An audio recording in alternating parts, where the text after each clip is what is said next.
The KOAM Morning News on Fox 14. Right now at 7, first responders spent yesterday in training in the event of a full-scale emergency. Also, construction around Block 22 in Pittsburgh is beginning to wrap up. We'll hear from a few business owners about the effect construction has had. And we're starting off the day partly cloudy skies and cool, but we're warming up, plus some thunderstorm chances later on this evening. The 4 states' most watched news starts now. Well, good morning and welcome to the KOAM Morning News on Fox 14. I'm Elise Snowe. And I'm Lindsay Gaffney, and it is 7 o'clock on this Thursday morning. It kind of feels like a Friday. Yeah, it sure does. Thursday is it's Friday Eve. There you go. Friday Eve. Friday Eve. I like that. So we can still, 7 o'clock on this Friday Eve. Yes, there we go. Doing pretty good. Yes, absolutely. Well, the scaffolding along Block 22 in Pittsburgh is no longer wrapped around businesses. Now, it was put there to prevent accidents from falling cement. Businesses say it looks much better and customers are returning, but that wasn't the case during the construction. KOAM's Lonnie Walton takes us to downtown Pittsburgh for their story. In the month of September, my business was down 53%, which is a lot. Melissa Lewis is the owner of Poppy May. She says she's got a lot of help with her business during the Block 22 construction, but she says she's still suffering.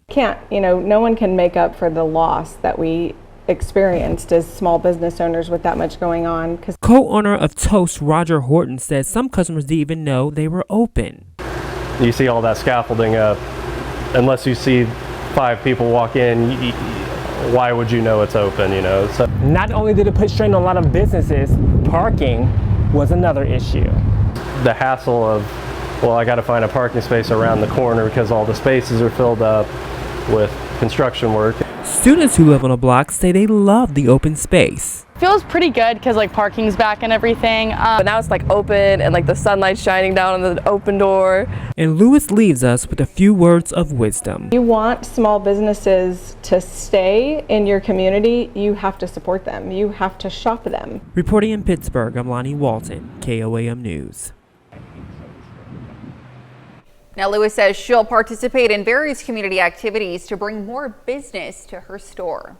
That's pretty, I've been seeing a lot of construction. Sure. There's one roundabout that one side is cut, cut off, not cut off, but whatever. Anyways, a lot of construction. Yes, and it can hinder small businesses for a while. So it's great to see them, getting back on their feet. As we saw in that story that people didn't even know that some of the businesses were still open while it was happening. Oh yeah, I could see how that could cause some serious complications. Yeah. But it doesn't cause complications?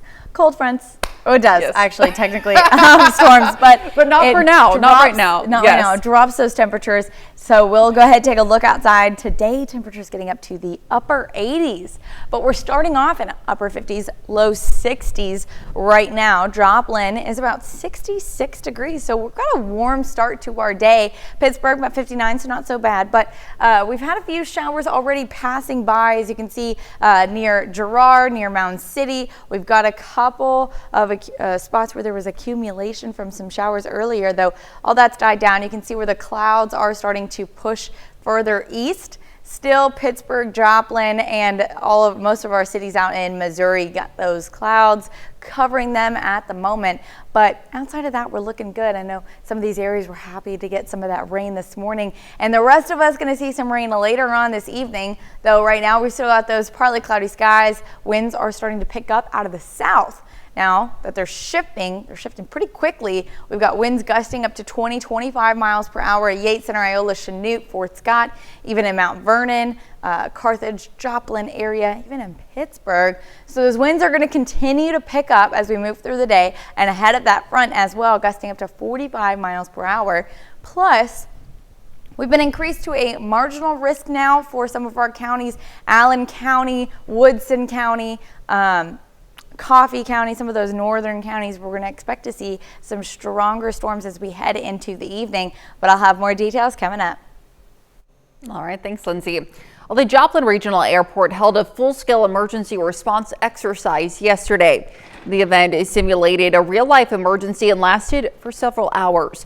Event organizers say the training puts them on the same level of safety as a bigger metropolitan airport.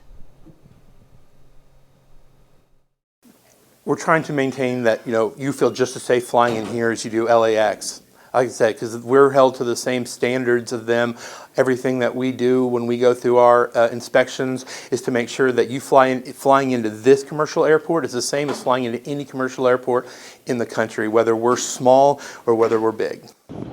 The exercise is part of ongoing efforts to ensure the readiness of local emergency responders and airport personnel in case of an aviation-related emergency.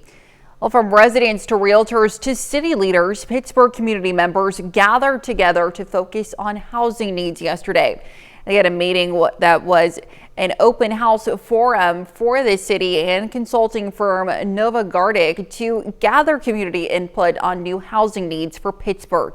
It's been 10 years since Pittsburgh last completed a housing needs assessment, and a lot has changed. City leaders asked participants to describe the current state of the housing market, and they discussed housing related needs and specific barriers preventing Pittsburgh from meeting those needs. One barrier, the current cost to build. There's a problem with new construction because it's very expensive. A lot of buyers want into a new home but just can't quite pay the price that's required. Now, the consulting firm plans to take feedback from the open house and conduct surveys on local housing stock and eventually put together a new housing assessment recommendation. Well, the Joplin Health Department held a free car seat safety class yesterday. They taught the class how to choose the right car seat for the child's height and how to choose a safe car seat brand. Now, the class was open to all parents, grandparents, and caregivers to learn the correct way to place a child in a car seat, especially in the winter months when a child may be bundled up. Hook them into their car seat with no extra padding or blankets around them, and then put the blankets, tuck them in around them once they've been belted into the seat belt of the car seat. Now, during the winter months, she recommends putting the child in the car seat harness, then putting their coat on backwards on the outside of the harness. And those are our top news stories this half hour. Coming up next, trouble continues for Boeing as their latest contract offer has been rejected.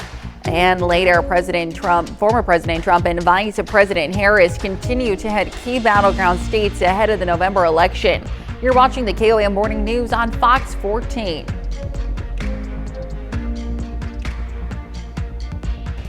Well, topping Nation Watch this morning, the State Department says it's issuing a record number of passports to Americans. On Wednesday, the State Department reported it has processed 24.5 million passports in 2024. Now that's 500,000 more than last year, and the third straight record-breaking year. Now, the State Department is partly crediting the boost to its new online passport renewal system, which launched in September. Now, the department says more than 1 million Americans have used it to renew their passports. The department also says in the coming years it hopes to open 6 new passport facilities across the U.S. Well, a major airline is reportedly testing out a system to keep passengers in their place. According to reports, American Airlines says it's trying out new technology to catch travelers who are trying to board a plane before their group is called. Now, reports say the airline is testing out an audible signal that will alert the gate attendant whenever a passenger tries to cut their place in line. Anyone who attempts to board early will be sent back and will have to wait until their group is called. The new system is reportedly currently available at airports in Virginia and New Mexico. Well, Boeing is buckling up for a bumpier ride as striking machinists voted to continue their timeout on the picket lines. Now, union members voted against a new contract offer after rejecting an initial one last month that first set off the strike. Gary Baumgarten reports on the latest. Boeing bracing for more turbulence after machinists voted Wednesday to reject the company's latest contract offer, prompting the aircraft maker's largest union to continue its strike. There's much more work to do. We will push to get back to the table. We will push for the members' demands as quickly as we can, and we remain on strike. Members of the International Association of Machinists and Aerospace Workers voting down the contract by 64%. The latest version would have included pay raises of 35% over 4 years, but the union had been calling for 40% over 3 years. They could do better than that. The Boeing company has the money. They're playing broke. Oh, I rejected it completely, horribly. Workers have been on picket lines for the last 6 weeks, but outrage is growing. The new contract did not offer a traditional pension plan that workers were aiming to have restored since it was lost a decade ago. You know, no pension, no planes. I'm bitter about it. We're all bitter about it. It felt like they stabbed us. With union members out of factories, Boeing can't assemble some of its top planes to fulfill airline orders before voting on the contract had finished. Boeing on Wednesday reported a third quarter loss of more than $6 billion. I love building airplanes. That's been a passion of mine. I've been doing it for almost 10 years. I wouldn't have it any other way. So I would love to be able to go back to work sometime soon. In the meantime, you know, I have to be able to work. I have to still be able to take care of my family. Now, while many union members say they won't tolerate the latest offer, some remain hopeful that more change could come. They rejected the 35% pay raise over 4 years, but that offer went up from last month's 25% increase over the same time frame. Now here's Lindsay with a quick look at your forecast. Well, we're doing pretty good today. We've got still some partly cloudy skies sticking around, but overall, it's a great looking morning. Temperatures out in Pittsburgh in the upper 50s, low 60s out in Joplin. Now, yesterday we got up to highs of low 80s. Today, we're getting up to upper 80s. We're likely going to break some records today, record high temperatures, but we do have a cold front moving in later on tonight after about 9 p.m., and that's going to cool us back down for the weekend.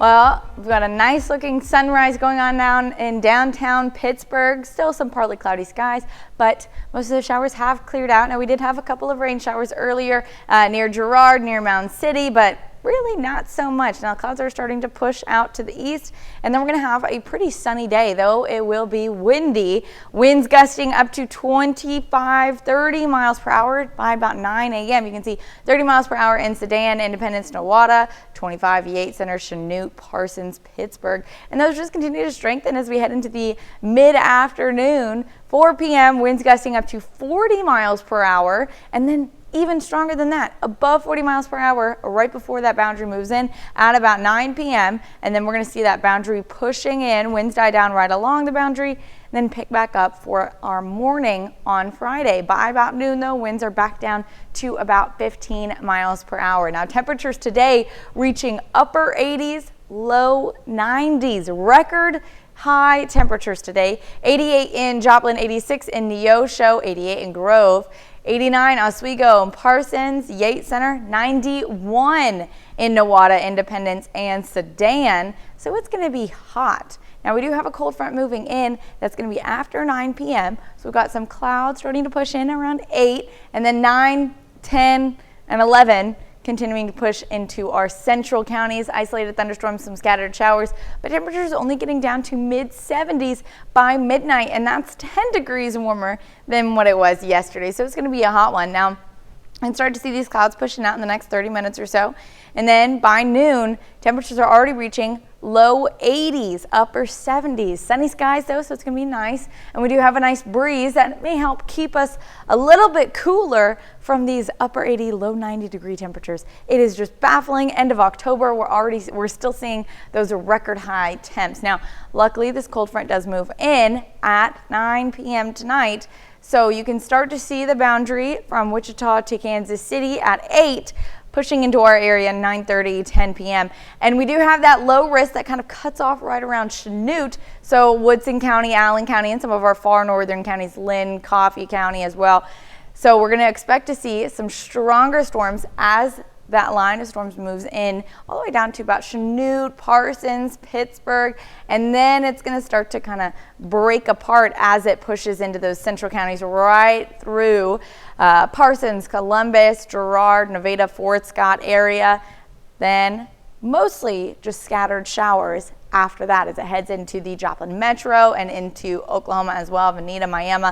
This is going to be about midnight tonight, and then those showers are going to continue to push southeast by 1, 2 in the morning, and then completely out of our area by about 4 a.m. And that cools us off for the weekend. Temperatures getting into the upper 70s Friday. It's going to be pretty nice. Low 70s Saturday, so perfect fall temperatures. Still above average, but warming back up to low 80s by next week. And then we have another cold front just in time for Halloween, dropping those temperatures on Thursday, but more scattered shower chances continue for the weekend. Now let's look at your forecast. We'll be back after this. Is Learning Disabilities and Dyslexia Awareness Month, and for many people without dyslexia, reading may be a breeze. But imagine looking at a book, a street sign, or text message and having trouble deciphering what it says. Besides making everyday life more difficult, it can trigger more adverse effects for folks later on in life. While reading can open the doors to life's possibilities, difficulties comprehending written language can slam them shut. Not being able to read can impact a student academically, socially, emotionally. With October marking Learning Disabilities and Dyslexia Awareness Month, doctors say it's critical the public shows support to affected individuals. Dyslexia is a language-based reading disorder where individuals have very specific difficulties with reading and writing. Those include spelling, they include word recognition or decoding. Dyslexia is the most common type of learning disability. Currently, the data shows that 15 to 20% of the population exhibit some difficulties with reading. So they may be exhibiting some characteristics of dyslexia, whether they have a diagnosis or not.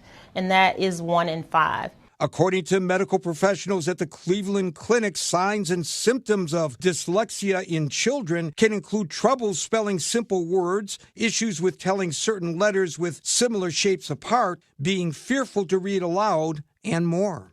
The earlier one gets the support they need, the better chances they have of overcoming their difficulties. But some educational experts say many schools lack enough resources to provide students with the help they need.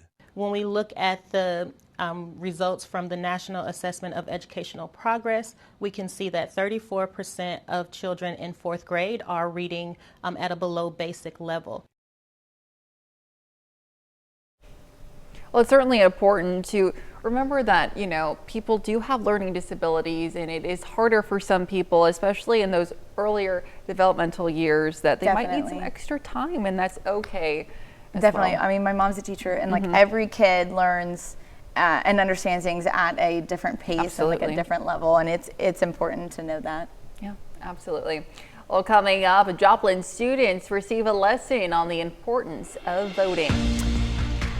And we are excited to get some thunderstorms in the area tonight. We'll talk more about that coming up. We'll be right back.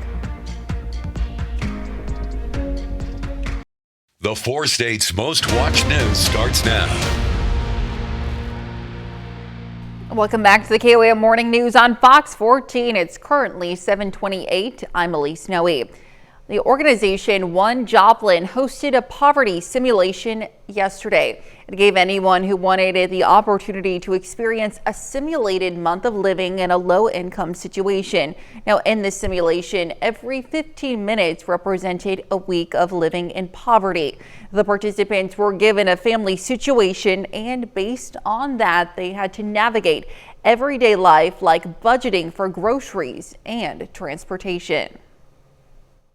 You can help individuals to prosper in our community and ask questions, be empathetic about what their situation is, but also talk to policymakers, to our city council members, and talk to them about barriers that we may have in front of our low-income individuals.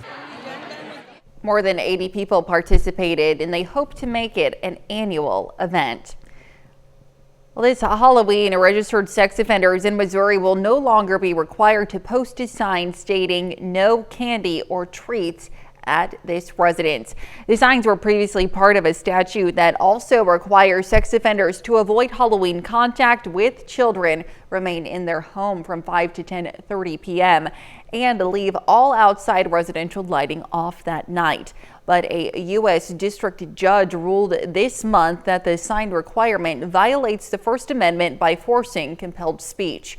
The Jasper County Sheriff's Department says it has a resource on its website that may help families feel better about where they trick or treat this year.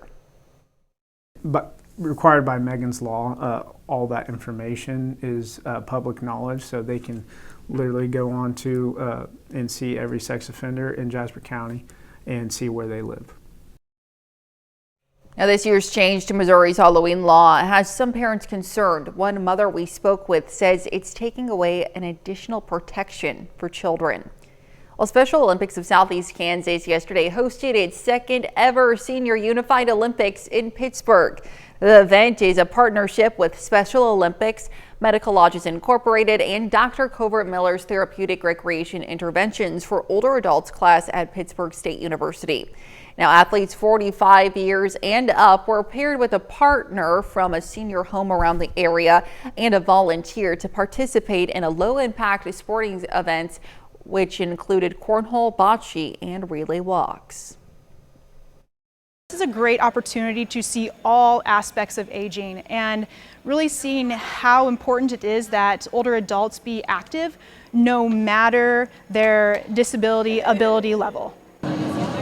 The event theme was through the decades. Well, a fourth grade teacher in Parsons, Kansas has set the stage for Halloween. Literally, Cody Holmes is known for bringing the Halloween spirit to his school. And besides decorating his home every year, he also decorates a haunted stage for all the elementary school students to tour. Spooky and scary things seem more fun to students and kids instead of spooky and scary, and you put that all together and it just works with me. Holmes has collected animated and interactive Halloween decor for years, and he says it can take weeks to haul items into the school and set up the haunted stage. Now let's check in with Lindsay for a look at the forecast. Well, it's looking pretty good out there. Temperatures now all in the 60, 66 out in Joplin, 60 in Pittsburgh. And you can see the overcast clouds out there, and they are going to start to clear out here in the next 30 minutes or so. As you can see, they're right on the edge of the city. We've had a few showers already this morning near Girard, near Mound City, but outside of that, we're going to be clear skies. You can see the clouds starting to push off. Winds are out of the south, and they're gusting up to 20-25 miles per hour already this morning, so it's going to be a very windy day indeed. Winds are going to continue to strengthen all the way up to 30, 35, 40 miles per hour by the end of the day. Plus, we do have some rain chances in the forecast. We've been upgraded to a marginal risk out in Woodson and Allen County. It kind of cuts through Chanute and the Fort Scott area, and then all those northern cities and counties are going to be under a level 1 out of 5 risk, though really not looking at anything severe because it is still October, but we are going to expect some of those thunderstorms to be pushing in after about 8-9 p.m. and then continuing until just about 2 a.m. before it kind of drops off, and then we're looking good for the next weekend. Temperatures dropping after that. Sunny skies all weekend long, but I'll have those details coming up. All right, thanks. With Election Day now less than 2 weeks away, some teachers and students at Joplin High School are working to make sure their peers understand why voting is so important. KOAM's Anthony Saviello sits down with them to find out how. Trying to learn about the U.S. government can be a challenge. Sometimes we face students who just don't know very much about our government and government systems. Joplin social studies teacher Andrew Seavey acknowledges the difficulties that come with teaching students about politics. The Electoral College can be a challenge to understand in and of itself, so teaching that is challenging. So I have a map on my wall that shows the electoral votes for each state. That same map can be found just a few doors down, where the Joplin Student Council is working to get students excited about voting. We are creating a ballot so that our students can vote on the actual amendments and propositions that will be on the ballot on Election Day, as well as the national presidential elections. The mock ballot they are creating gives students who aren't yet old enough a chance to experience what Election Day is like. I hope the students talk about what they voted for, because it just starts up a really good conversation, and I hope they realize that voting is important.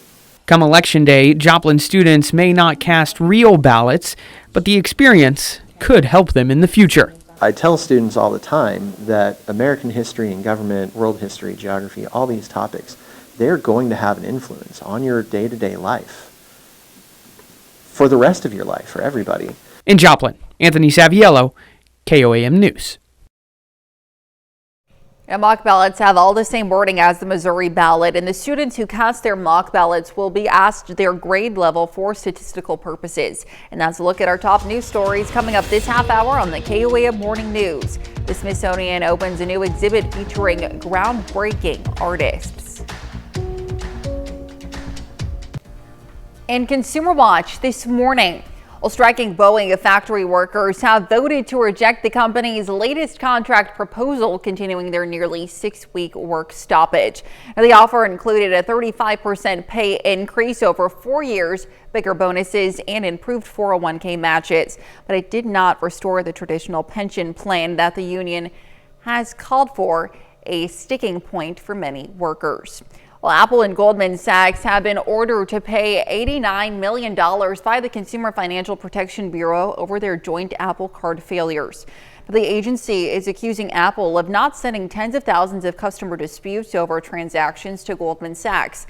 And it says that when Apple did send those disputes, Goldman Sachs failed to investigate those claims according to federal guidelines. Now, the CFPB also says the company's misled customers about the card's interest-free payment plans. And McDonald's has stopped selling its quarter pounders at about 1/5 of its locations due to an E. coli outbreak that has sickened nearly 50 people, killing one so far.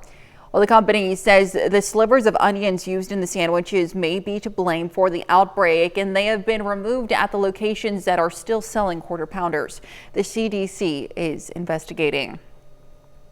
Well, a new Florida law aims to send porch pirates packing, making the theft of goods above a certain dollar amount a felony.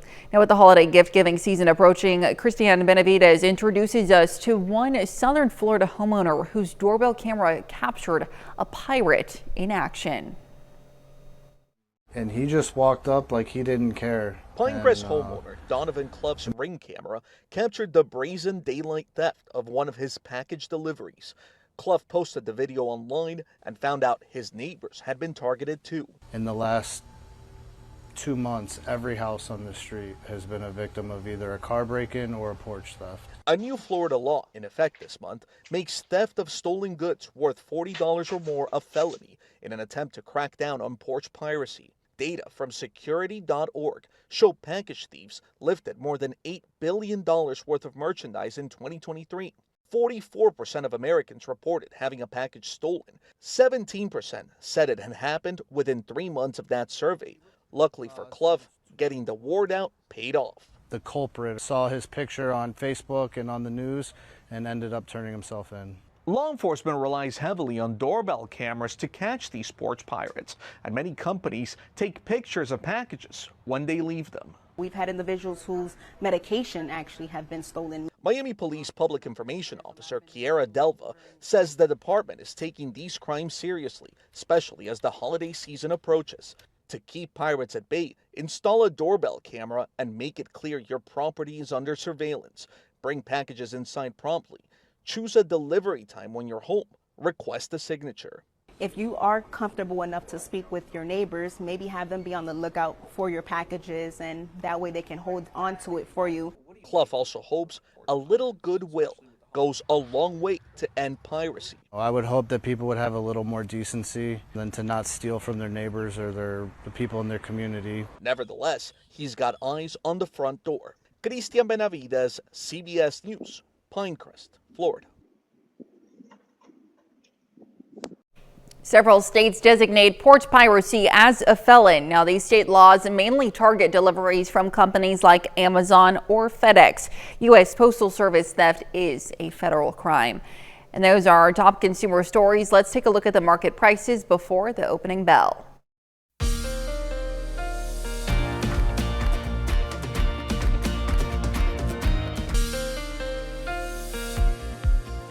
Well, taking a look outside downtown Pittsburgh, we still have a few clouds out there, but overall it is shaping up to be a great looking morning. You can see the clouds starting to push off to the east. We got a nice little sunrise coming in out in 7th and Range Line. So good looking day. We've had a few showers already too, which is always welcome here in the 4 states out near Girard, Mound City. A little bit of accumulation from those showers, but really the main bulk of storms isn't going to be coming in until later on this evening. Now, winds are going to start to pick up way ahead of the storms moving in tonight, so gusting up to 20, 25 miles per hour, even pushing 30 miles per hour out in the western counties this morning by about 9:30 in the morning, and then continuing to strengthen over the next several hours by early afternoon, early evening, winds gusting up to 40 miles per hour and then above 40 miles per hour just ahead of that boundary. This is going to be about 9 p.m. tonight, and then we've got that cold front moving through. Winds die down.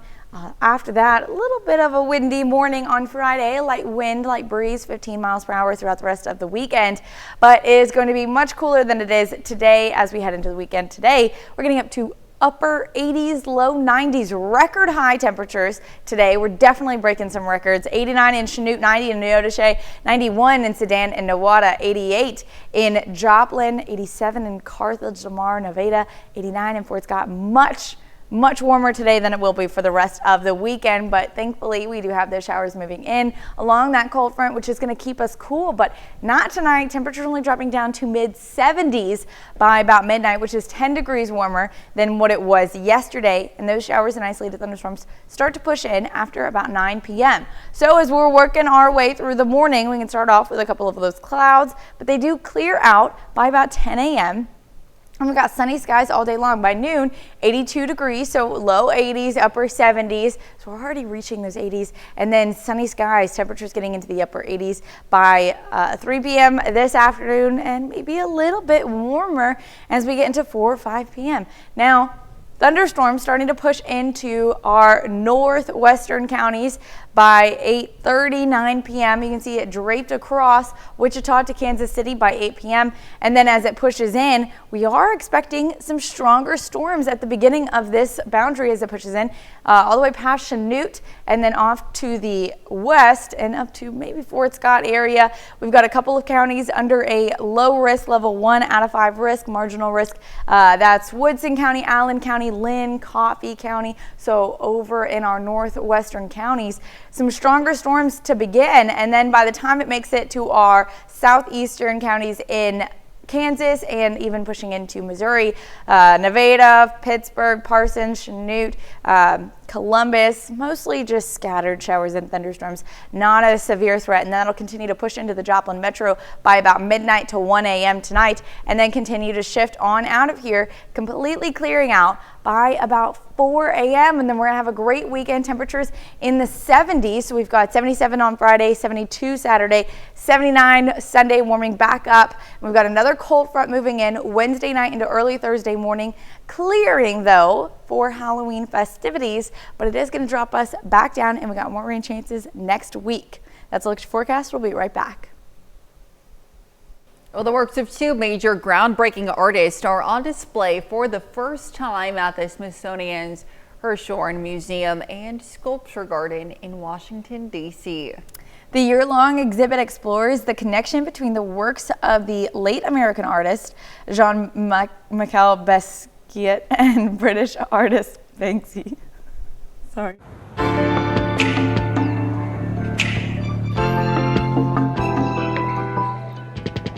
The Basquiat and Banksy exhibition at the Hirshhorn Museum and Sculpture Garden is an important one here because we are here in our nation's capital, and these are two artists who are really two of the primary voices that have changed the discourse of art today. I was very excited to come here because I've never really had an opportunity to see much of Basquiat's art. It's so interesting how vibrant and visceral things are when you see them in scale.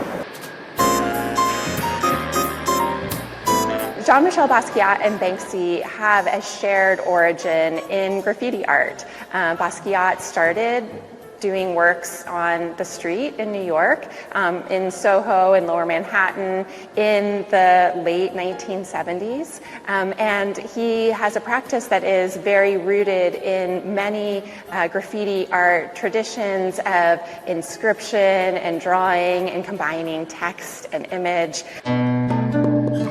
So Banksy is an incredibly important artist because he's an artist with a really strong voice. He's, I think, probably like the British version of Basquiat, where you don't know who he is. An artist who is always working to create artworks in response to the environments that he works within.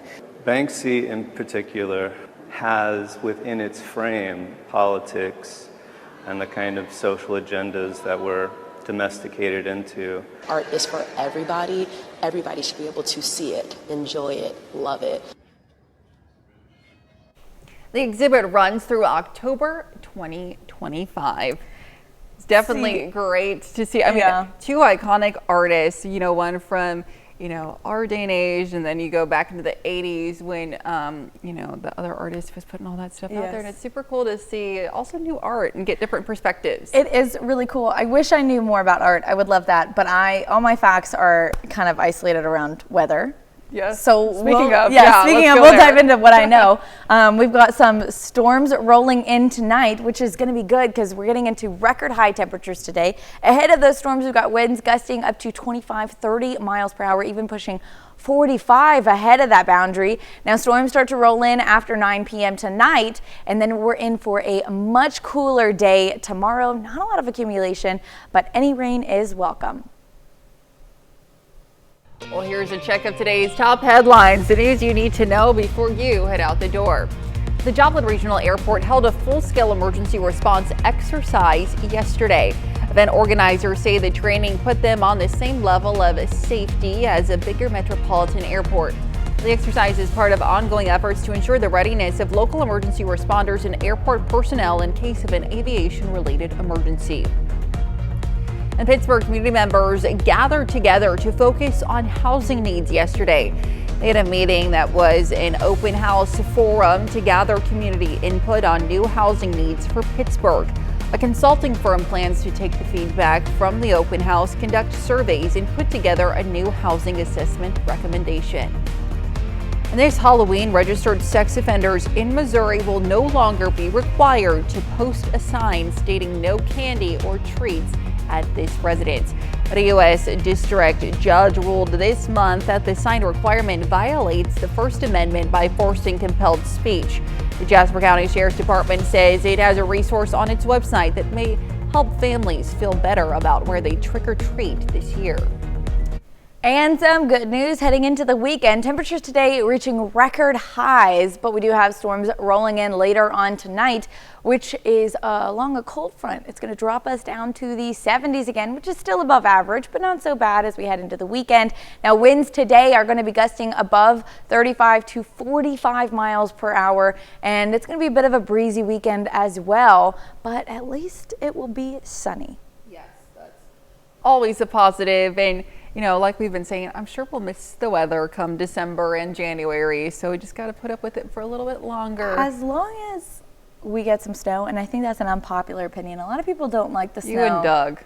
Does he like the snow too? Doug loves the snow. I love it because it's like a winter wonderland, yes. And everything's so quiet. You know, when you go outside and the snow is falling, it's so quiet and it's so peaceful. It is and peaceful. I love it, It is so beautiful. much. Well, keepers at the Whipsnade Zoo in England served snack-filled pumpkins to monkeys, yaks, And Babarousas at the zoo yesterday. Carved pumpkins were scattered around the enclosures. While some pumpkins were filled with treats, others were left empty. The tricks putting the animals' foraging and hunting skills to the test. I do that with my dog sometimes. You know, little treat-filled good things. training. See if they can sniff it out. Well, super cute. And look at them go. Very smart. I love love to see the Halloween spirit for every species. That's awesome. Well, thanks so much for letting us put the good in your morning. We'll be right back with more news and weather at noon. Have a great morning.